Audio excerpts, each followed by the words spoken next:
Bisa dijawab dengan soalnya, saya suka menolong teman saya ya, teman-teman saya apabila mereka dalam kesulitan. Itu menurut jawaban teman-teman apa? Yang tepat untuk kepribadian teman-teman sendiri di sini. Oke, dari YouTube bisa dijawab. Dari Zoom bisa dijawab. Oke. Karena tiap orang kalau psikotes itu beda-beda jawabannya ya. Kalau yang skolastik tadi kan pasti gitu, sudah ada ukurannya. Kalau yang di psikotes itu memang diri kita sendiri, tapi sebenarnya ada penilaiannya sendiri. Gitu. Oke, banyak banget ya yang D terus E. Rata-rata jawabannya D sama E. Kalau di YouTube juga D dan juga E. Oke. Oke. Jadi kita ambil jawaban yang paling tepat yang menurut kita itu toleransinya kita, kepedulian kita itu sangat besar, yaitu jawabannya yang sangat setuju. Karena itu menunjukkan diri Anda itu memiliki opini yang sangat kuat gitu. Jadi ambillah sesuatu, carilah jawaban yang tingkat kepeduliannya itu tinggi. Ya, tuh. Setuju dengan sangat setuju itu sebenarnya sangat perbedaannya itu sangat banyak ya. Jadi carilah yang opini yang paling kuat untuk meningkatkan kualitas diri Anda. Makanya kalau tes kepribadian itu semakin sering kita berlatih, semakin sering kita mengerjakan soal-soal, maka kita juga akan mengevaluasi diri kita. Kita bisa berkaca diri kita, memperbaiki diri kita. Itulah kelebihan dari tes kepribadian. Oke, lanjut ya. Tadi sudah. Oke, yang nomor 2. Ketika seseorang membuat saya sangat marah, maka saya akan membalas daripada mengalah atau tidak mengalah. Jawaban teman-teman apa? Ayo, cek gitu ya.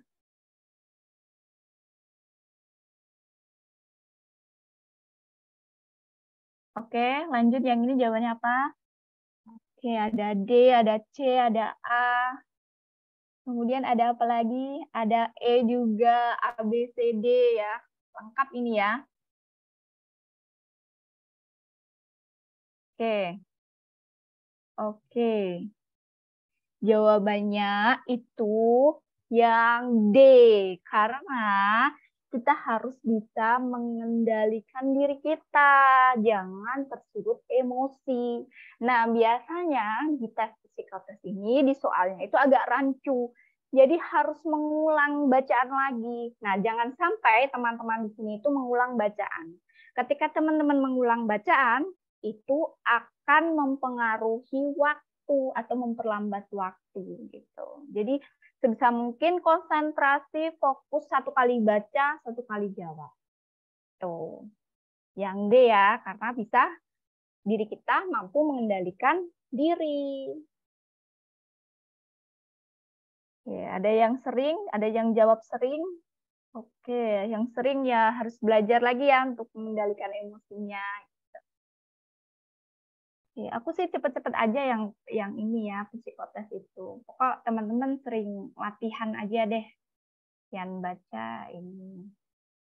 Oke. Nih, yang ketiga. Dalam perjalanan ke kampus, saya menyaksikan sebuah kecelakaan. Apa yang saya lakukan? Apa yang teman-teman lakukan ketika berjalan ke kampus, kemudian menyaksikan sebuah kecelakaan gitu ya? Itu ada pilihan A, B, C, dan D. Teman-teman pilih yang mana? Oke, sudah ada yang menjawab A. Oke, ada yang G, ada yang A.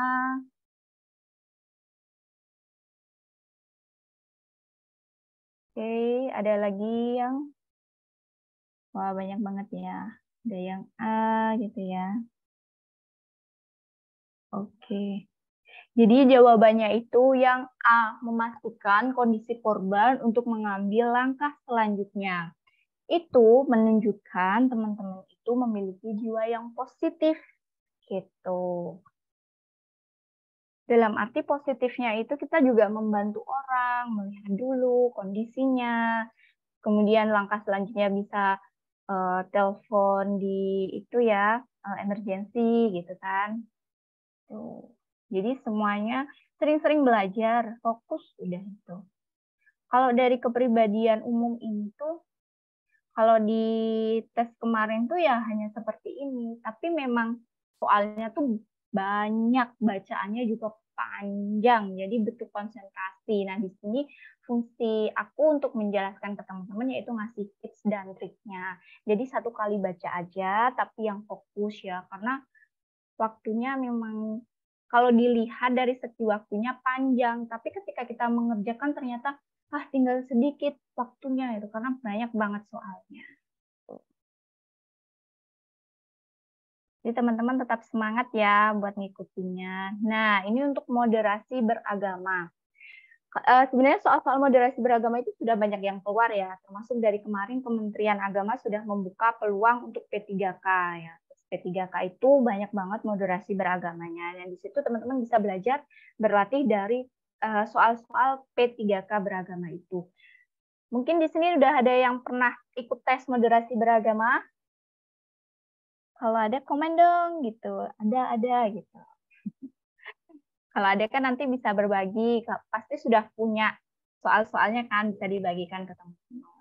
Semakin banyak berbagi, semakin berkah ilmunya.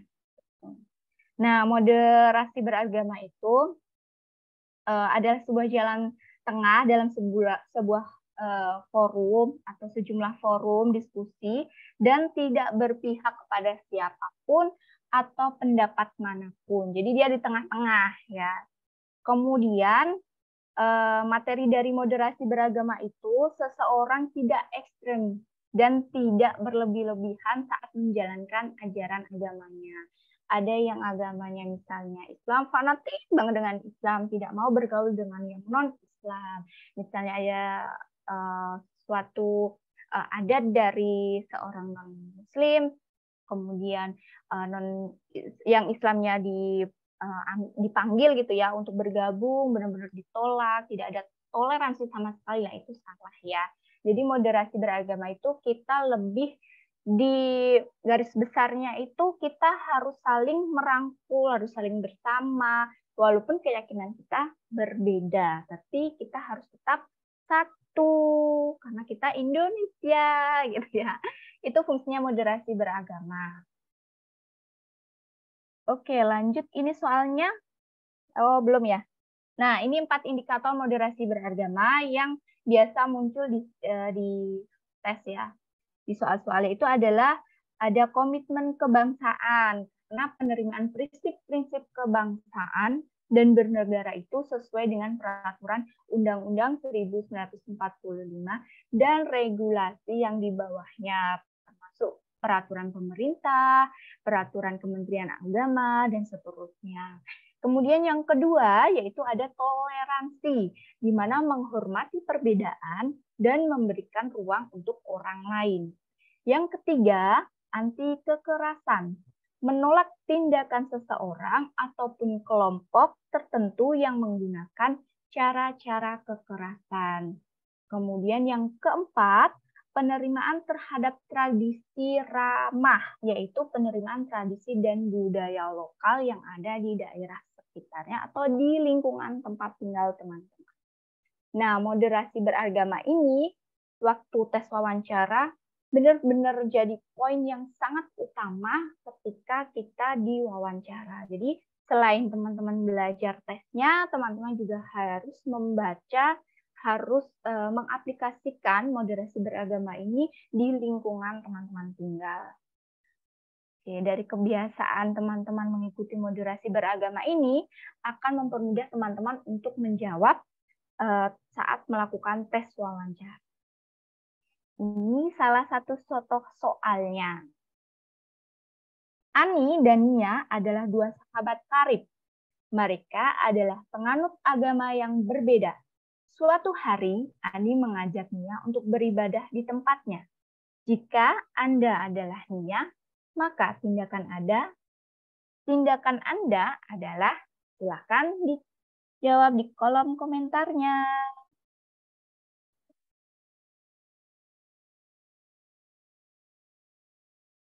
Oke, ayo jawaban teman-teman apa? Cek, aku belum melihat yang di YouTube. Aku akan jawab ketika sudah ada di YouTube. Oke, ada 1, ada 4, ada 2 gitu ya.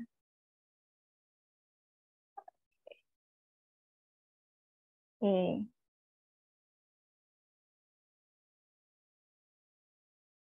Ayo, ada berapa?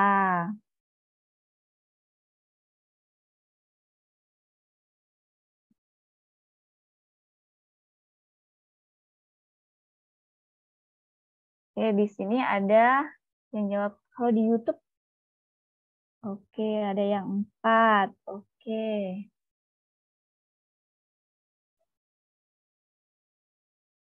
Oke.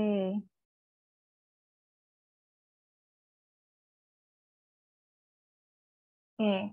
Jadi jawabannya yang paling tepat ya itu adalah nomor 2. Tidak mengikutinya sebab keyakinan saya menolak hal tersebut.